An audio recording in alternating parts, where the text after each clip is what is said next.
Hey guys, thanks for tuning into the Outdoor Pride channel. And this week we're going to look back at the year, probably one of my best years hunting ever.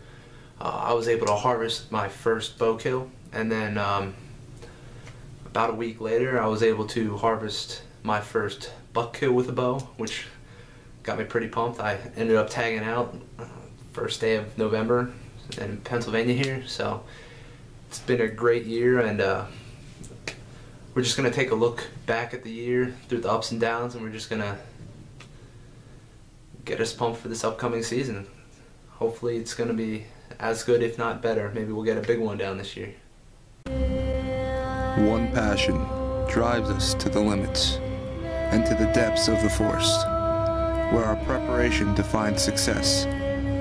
This is Outdoor Pride.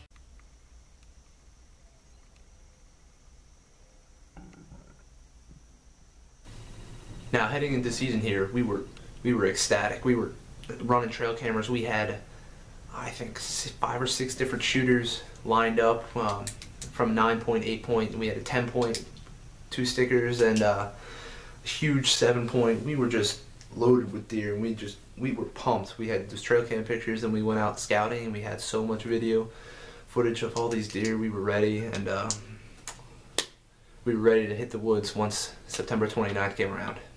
Once September 29th came around, we were in the woods first day, and probably that first week we hit the woods we hit the woods 4 out of the 6 days that we were allowed in a week, and we hit it hard. We saw 3 shooters the first day, couldn't get it closed. First day, about an hour before dark, we had a massive 10-pointer.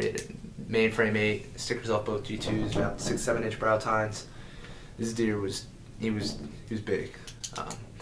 Definitely one of the biggest deer I've ever seen in southeastern Pennsylvania. So that really had us pumped for this season. But as the season went on, we kept checking those trail cameras, and he just wouldn't show up in daylight.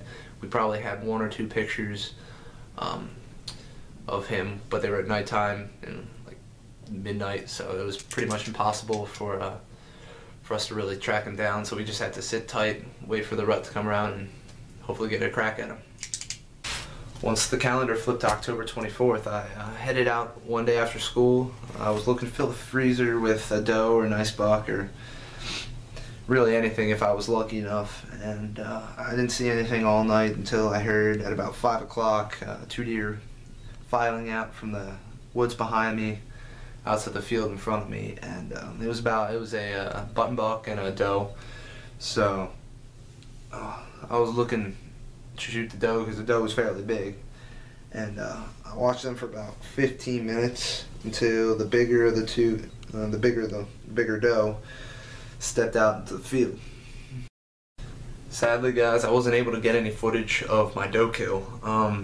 Self-filming is definitely a challenge, and to get my first bow kill,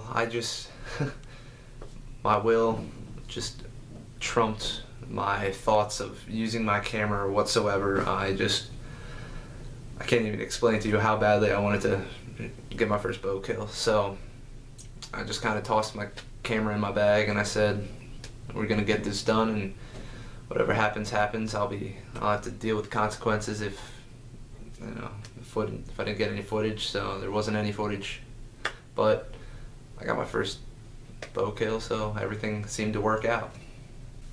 But I couldn't be any happier. I got my first bow kill at about 15 yards from my stand, and it was a double long shot, and she only went about 65 yards, so it was an easy recovery, and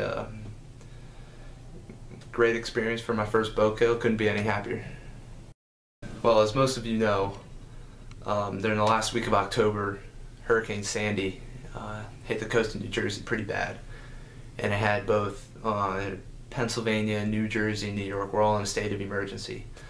And my school was fairly close to where it got hit the hardest, so we were out of school for a week. So I took advantage of that free time and I headed out, and about November 1st we went out. It was about when Hurricane Sandy came through. Just the weather was warm before, then once it hit and it dropped, everything was calm, about 30 degrees. And it just made for some of the best hunting conditions that I could ask for, and I was pumped to hit the woods. So I got to the stand at about 3:30 that evening. My dad was across the field from me in the woods. He was sitting in a huge red oak tree. And once things settled down once we sat in the stand, I decided to bleed a few times. I bleeded maybe twice every 10-15 minutes or so, and at about 5 o'clock I heard a branch snap, and I could see a buck working its way towards the field, which I was sitting over. And he was on a string walking right to me. Stopped at about 25 yards. He was obviously checking for does downwind side of the bedding area, and I ended up drawing back on my bear mauler, and I let my arrow fly. I hit him slightly back, but I managed to puncture the back of the lungs and the liver, and he was done for. Massive blood trail. It was like the red carpet, and he ran about 75 yards and piled up.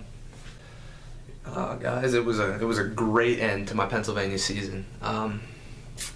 Yeah, I know I didn't shoot one of those big ones that we had so much film and trail cam pictures of, but I mean, I couldn't ask for anything better. I got to film my doe tag and my buck tag, all while hunting with my dad. It was great, and I can only go up from here. I'm figuring out the kinks of self-filming, and it's just looking to get a lot better in the future. So I'm pumped for these upcoming seasons, guys. I'm ready.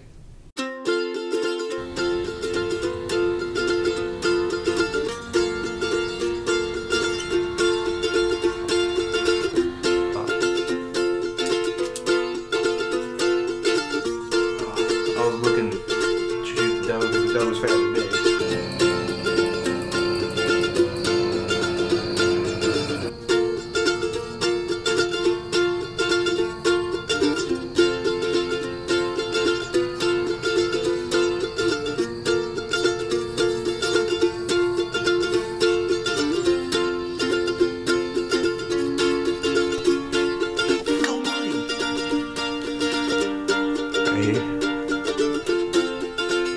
This is what it's all about.